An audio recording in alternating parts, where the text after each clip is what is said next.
is coverage you can count on. WGAL News 8 at 6 starts now. Tonight, the storm team is tracking the potential for severe weather across the Susquehanna Valley, making tonight an impact night. Good evening. I'm Jerry Gesh, and let's go right to meteorologist Ryan Argenti. And I'll tell you already today, I've experienced some heavy, brief downpours a couple of times. Yeah, we are seeing some scattered storms across the area, Jerry, but we are starting to see some of those storms beginning to move out, but we could still see another pop-up storm or two as we go through the rest of this evening. So we're leaving it an impact period as we go through the rest of this evening, and we're going to be ending it right at 8 o'clock this evening. So getting into the overnight period, there will be no impact period overnight, but we are going to be leaving the impact period leaving up until 8 o'clock. But then getting into the beginning of the work week, Monday and Tuesday, feels like temperatures could potentially get into the triple digits, 100 to 104 feel like temperatures. It's going to be hot and steamy, folks, especially as we get into our Tuesday. But then getting into the end of the work week, cooler and much more comfy conditions are on the way as we get into the end of the week. So Storm Team Live Radar Network, here's some of those showers and storms across portions of the area. Earlier had a severe thunderstorm warning towards southern York County, but that has since expired. Seeing a bit of a storm starting to move in and close in on our far eastern portions of Lebanon County towards Myerstown. Potentially Schaeferstown as well, seeing a little bit of a downpour moving in, and also a little bit of a storm towards southern Lancaster County down towards Quarryville, Little Britain area. We can see a lot of those storms have really stayed to our south and are continuing to move south as we go through the rest of the evening today. Into the 80s now in terms of the air temperatures, 70s dew points. In terms of the next 12 hours, we will be clearing overnight with lows getting into the lower 70s. We'll have more on that full extended forecast coming up here in a few more minutes, guys. All right, Ryan, thank you. And along with the storms, high temperatures are expected this week, and now the Lancaster County Office of Aging is extending senior center hours, which will change tomorrow through Wednesday. The extended hours will be at Elizabethtown Area Senior Center, Millersville Senior Center, Saca Senior Center, Lancaster Rec Senior Center, and the Next Gen Senior Center in Quarryville. Hours vary by location. And no matter what the weather brings, we've got you covered with the WGAL app. It's a great resource, and you can download it for free to get weather alerts wherever you are. A vehicle crashed into a home today in Lebanon County. Dispatchers say the crash happened around 6:30 this morning at a home on Spring Road in South Londonderry Township near Stanley Drive and Hummingbird Way. No injuries have been reported. South Londonderry Township police are investigating. Pennsylvania U.S. Senator John Fetterman is commenting on possible changes to Social Security. A new report from the Committee for a Responsible Federal Budget says there could be big cuts to Social Security benefits in the next decade. According to the analysis, dual income couples may see $18,000 less per year if they retire in 2033 rather than now. The estimated 24% drop is due to a projected depletion of Social Security's Old Age and Survivors Insurance Trust Fund. Once that fund is drained, President Trump's recently enacted budget bill requires Social Security benefits to no longer be paid at the full rate. Senator Fetterman says it's time for Congress to step in and change the program to prevent that. The truth about Social Security is that it is secure, and you can extend it by decades by making very small, minor kinds of changes. That's a fact. Actuarially, that's a fact. And that's going to require a bipartisan, serious response to do that.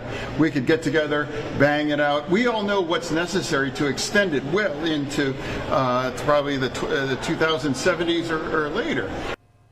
Data from AARP shows 65 million Americans, or 1 in 5, are receiving benefits, and 183 million workers are paying into the program. Susquehanna Valley Congressman John Joyce is introducing a bill to create a student loan repayment program for specialty physicians who work in rural areas. The bill, which Joyce introduced alongside Representative Deborah Ross, aims to address physician shortages. Joyce says the program would help incentivize doctors to work in rural areas and help provide care to places where patients may have limited options.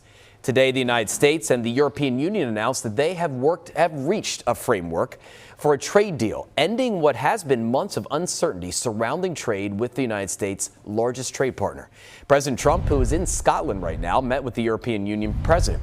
The new trade agreement will set tariffs at 15% across the board. That rate is a reduction from the 30% that the president had previously announced. I think we both wanted to make a deal. You said something that is very important. It's going to bring us closer together. I think this deal will bring us very close together, actually. It's a partnership in a sense, but It's a very good point, and it's something that's very important. As part of the deal, the European Union has agreed to purchase $750 billion in U.S. energy. In that same meeting, President Trump spoke about sending additional aid to the Gaza Strip. This footage shows dozens of Palestinians rushing towards boxes of aid being dropped by the Jordanian Air Force earlier today. President Trump says he's planning to send more aid. He also said that Hamas is stealing the food that does make it to the Gaza Strip and asked for other countries to also start sending aid. Back here in the U.S., Defense Secretary Pete Hegseth has signed an agreement with Qatar outlining the terms of the Boeing jet that Qatar is giving the Pentagon. The agreement says the plane is an unconditional donation and that the U.S. will not be paying for it. The plane is expected to be used by President Trump as Air Force One once it's upgraded. Air Force Secretary Troy Mennick told a House committee last month that it would probably cost less than $400 million to retrofit the jet. Well, there was a celebration today in Lancaster County to mark an important visit to the area 200 years ago. The Lafayette Fire Company hosted a bicentennial ceremony and open house. It marked the 200th anniversary of General Marquis de Lafayette's celebrated visit to Lancaster back in 1825. The event included a Lafayette reenactor and a military salute. It's exhilarating to be able to do this 200 years after he actually came to Lancaster. And the thing that is so amazing that all of us leave with is that we need more Lafayettes in our world. And he is certainly an individual to emulate. So it's fun to be able to share this with the public. The bicentennial celebration also included an open house at the Lafayette Fire Company, along with food, historical displays, and memorabilia. Today is the final day of the York State Fair, and News 8 spoke to fairgoers, even some who haven't made it to the fair in years, but they made it today on the final day for this season. I like to make it an all-day thing. We've been here since 1 o'clock, so it's been hot, I'm sweaty, but I'm having a lot of fun and lemonade. And one of the many people who have gone to the fair since they were little is now a part of bringing it to life every year. News 8 photojournalist Ray Rosario introduces us to the man in charge of the grandstand. I've had my eye on this grandstand since I was a child. I grew up right here in York. Came to the fair every year religiously, you know, all through my childhood. And one day I'm standing down there and I said, someday I'm going to get this. That was my goal, and I finally, it happened. And when I joined the union crew, I would work the shows, and over a period of time, the gentleman that was here doing the show was retiring. And he went to the fair and suggested that they look at us to come in and take the fair over, and that was 17 years ago, and we've been doing it ever since. Frankly, this is the biggest thing that we do in York, obviously. A sound system for 12,000 people. We don't have any other venue that we can do that in. I mean, doing national acts pretty much 10 days in a row, having national acts be quite happy to just use my equipment as opposed to unloading theirs, which is, you know, it means we're using good stuff. The very first year, I know the loudest show was Daltrey. Daltrey came in and the guy walked back to the console and turned on the PA and turned everything to 11. And that was the day I thought, well, I have a PA tomorrow. I went home a couple nights this week, and I get home and I sit down and I just sit there, quite frankly, and smile.